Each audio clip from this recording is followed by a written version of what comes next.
What's up guys, my name's Heroes here on this Destiny 2 video, and today we're going to be talking about the top 5 things that need to be changed or added to Destiny 2 to help it and to make it a better game. Now a lot of these things are being implemented in the future, but I'm going to be explaining why these certain things are so important, why I think these are more important than some other things, and obviously we're not going to be talking about just saying, hey, we need 7 raids in the game. We're going to be talking about some realistic things that could happen in the next few months that would improve this game, in my opinion, and make it a lot better and a lot less of a grind and a hassle. And if you think these changes are good ideas or good things that they should add, make sure you leave a like down below. Maybe other people can see it and other people can tell Bungie about it. Maybe even Bungie themselves can actually see this video. So coming up at number 5 in this top 5 is gonna be Prestige Raids releasing 2 weeks after the normal mode. Now I remember back in a time yonder, back in Destiny 1, where when we got the normal mode raid, we would get the Prestige Raid a week or 2 after the normal mode released. Now, I don't know about you, but that seemed like something that's natural and normal,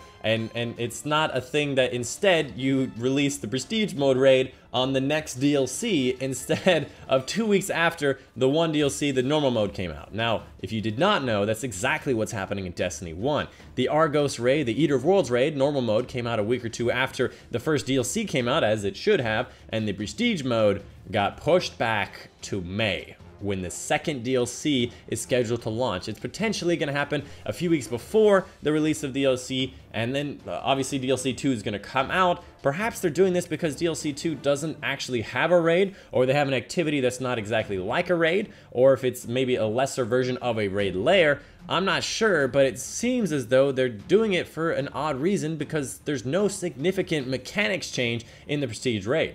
Now, obviously, we haven't played the Prestige Raid yet, but they have mentioned many times that there's no big mechanics changes on the Prestige Mode raids as well from the normal mode raids. Now, in Destiny 1, that wasn't true. The enemies would become harder, it would make it so you couldn't die as much, made it so pretty much if anybody ever died in the whole thing, you could never even complete the certain parts, perhaps because it would wipe you or because of some mechanic you needed everybody.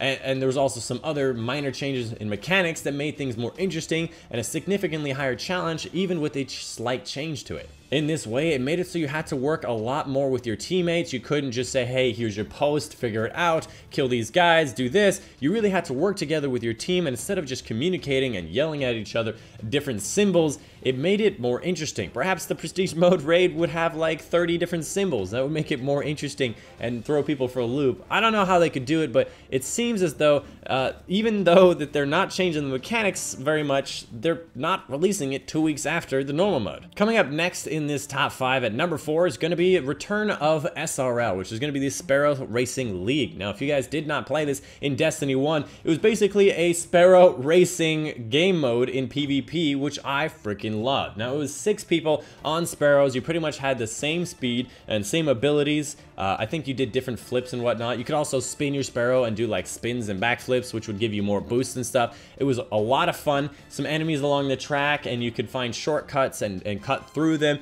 and use your different boosters. It really trains you to use your Sparrow very effectively. I never used the bumper boosters ever before SRL, and I learned a lot, and it's the first time I ever really won in Crucible, and it was a whole lot of fun because it was casual, it was fun, it was interesting. You could face your friends, you could go into Crucible together and play against them, where they removed Rumble's version of being able to play against your friends, as well as the fact that we have no private match. It was never, you could never really play against your friends. You could never fight them. You'd have to randomly find them online, which made it so difficult to have like a kind of little rivalry between players. I remember back in Destiny 1, Rumble used to be able to go in with 3 people, then they saw, hey, people are abusing this and making it so they can grind off of some stuff. But later on, they made it so you could only go into Rumble with 1 person. But in SRL, you could go in with multiple people because you're not able to really kind of exploit that thing right there, and it was a whole lot of fun.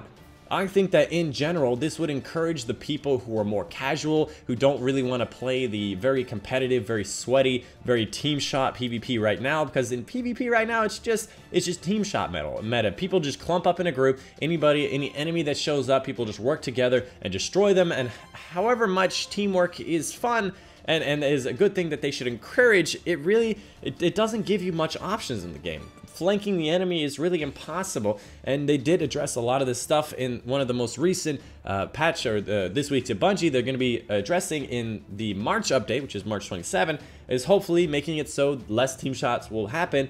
But I think SRL in general will encourage a lot of the casual players, a lot of the PvE players, people who are terrible at Crucible like myself, to come out and have some fun and do some Sparrow racing. It's definitely something that they probably want to do, like a seasonal thing, like when there's a special event. Hey, we got SRL this week for just a week or two, and then a few months later we'll have another one. On that same note, I think number 3 in this top 5 that should be changed or added is private matches. We need private matches. We need those, as I was saying before, casual players, they need something to kind of relax on, not to be able to go in this sweaty thing. I don't want to party up, go in as a solo player and go and fight this team of 4 people who have communication, who stay as a team and clump up and just destroy my life. And it's just a terrible experience to do over and over and over again. And we just hope and pray that we get somebody on the other team who is a solo player, but at that same point, we never want to play. So why would any of them want to play?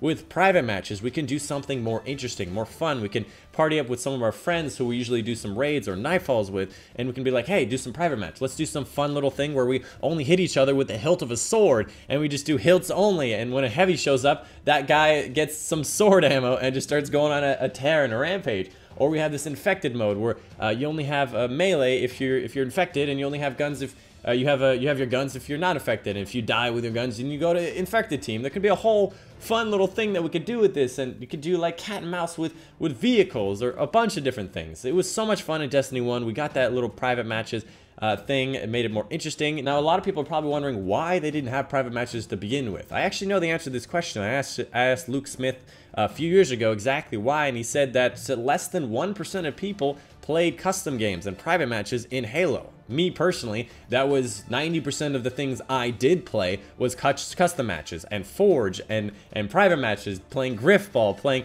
these fun little infected games or these weird little jumping games, obstacle courses and whatnot. I can't tell you how many times I built an obstacle course in Halo 3 and just had my friends jump around while I was making it in Forge. It was a lot of fun. Now, I'm not saying add Forge to the game because that would be a momentous, huge occasion and a lot of work, but I think that having private matches would allow us to do those interesting things, and if SRL ever comes out, we can always do it in private matches. Coming up at number 2 in this top 5 is something that's near and dear to my heart, and is at the core of the stupid inventory management and the collection game that we now call Destiny 2. I think that there should be more shader and more mod space in Destiny 2.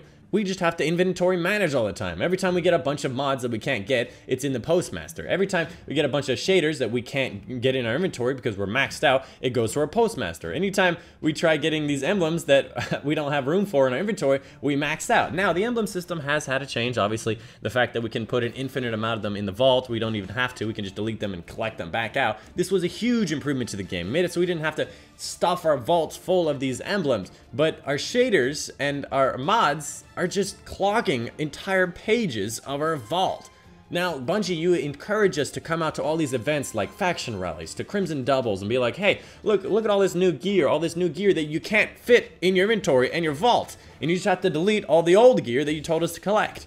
Now, obviously, there's going to be a problem if you just give us infinite space on our inventory, infinite amount of the time, but there are certain things that you should allow us to do. So obviously having like 100 helmets in your inventory is not going to be very helpful to you because you're going to get confused on what you really need and where it is. So having the inventory, weapons, and armor, that makes sense. But capping things out like shaders, that doesn't make sense. Considering there is a finite number of shaders, let's say there's 100 different shaders in the game, why not just give us 100 slots for shaders? There's already 50 slots for it. Why not just go to 100? Obviously, you're thinking, why just stop at 100? Why not 1,000? Because there's a finite number of shaders that are in the game. Just give us an infinite amount of shader space and we'll be able to fill up to that maximum number of shaders that we can get in our inventory. And also, please allow me to delete my Atlantis washes. I do not want to go through 300 Atlantis washes, of which I have used 0 of. I have used 0 Atlantis washes in my entire career, and I still get them every time I open an engram, and it is ridiculous. I don't want to spend like 2 to 3 seconds deleting each one and going through 300 of them. And at the same time, I don't want my postmaster just stacked full of shaders and mods, because I want to spend that glimmer that you put a cap on, by the way, on the gunsmith to get a bunch of mods, to be able to get legendary mods, to be able to get, you know, maybe the faster arc grenade charge, to be able to get that. And you just keep on spamming that over and over again, keeps going to your postmaster, and then keeps getting deleted because the postmaster has a maximum size. I'm literally using the postmaster as a source of inventory and storage because I can't fit things in different locations.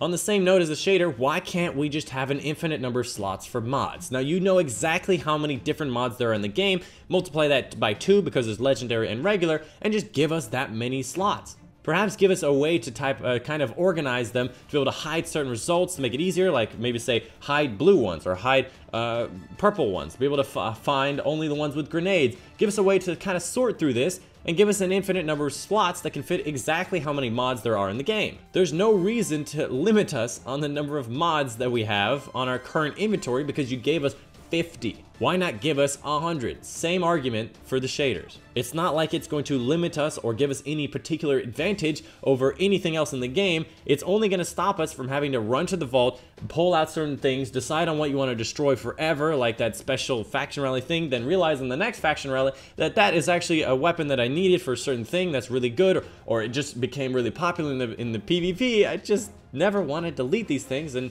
you're just encouraging me to delete them. Thus ending this trophy-like meta that Bungie has bestowed upon us of having this gear and having this gun is like, that's an achievement right there. And that's why we can't trade. It's because having this thing means I've done it. And making us delete it kind of deletes the fact that I've ever done it. And finally, coming up at number 1 in these top 5, and I apologize for ranting so much, but I wanted to get my point across, is going to be the Endgame unique rewards. Now, this is for each thing. There should be a unique reward in the Nightfall, the Prestige Nightfall, that is. A unique reward for the Prestige Raid, unique for Trials Over 9, unique for Iron Banner. Everything that is considered Endgame, there should be a unique pool, not just one ghost, by the way, a unique pool of items that we can get from, and it's not just getting the Prestige gear, by the way. The Prestige gear is not better than the normal gear in the raid because you don't get better light score from it. That was like the whole reason you did Prestige mode, is to get the higher light and be able to get the better gear. And even if you got all the max level gear, it was exciting because you were doing the hardest difficulty and you're doing the thing that would actually give you the rewards that would benefit you. And then we never play Prestige. At the same time, we should be given the option of what we want to do to get their endgame gear. Now, these should be similar in the way that they give us like certain things, like this thing will have a shader, a ghost, a sparrow, a ship, some special things to it, special armor, maybe some special colors and ornaments, and that's all for the raid. And then the Nightfall has their own set of special little set of shaders and ghosts and whatnot that we should only be able to be gotten from the thing. I think there should be exotic ghosts from Everest, Test Everest, to be put in the special little spots. I think the Nightfall should have a whole set of exotic ghosts you can only get from the Nightfall. Maybe that would encourage us to get through the Nightfall and actually play it more than just trying to collect an emblem with a high score on it.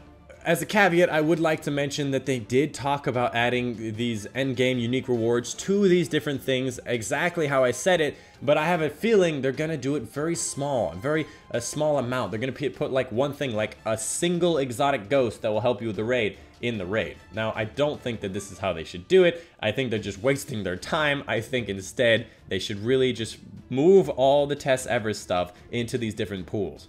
Anyways, that's pretty much it for that top 5. Some honorable mentions would be making mobility useful. Maybe we'll actually start to use mobility more. Perhaps making Tess Everest have a dramatic exit. Perhaps cutting her head off. I don't know. Perhaps making some story returns, like having the Stranger return, which I thought was a fantastic story arc that's for some reason didn't fit in Destiny 2. Perhaps also maybe finding better ways to encourage people not to just team shoot in Crucible, to make it more casual and less competitive, and maybe separate the competitive style, like having things be very competitive in competitive and have things level less competitive in quick play. Finding a way to stop people from team shooting would be the best thing you can do for PvP. But before I continue to rant and go down this rabbit hole of just complaining about one thing or another, I'm going to end the video there. I hope you guys did enjoy. Again, leave your comments down below of what you guys think should be added or changed in Destiny 2. And again, don't just say, hey, add 7 raids, or don't just say, hey, Bungie sucks, what are they doing?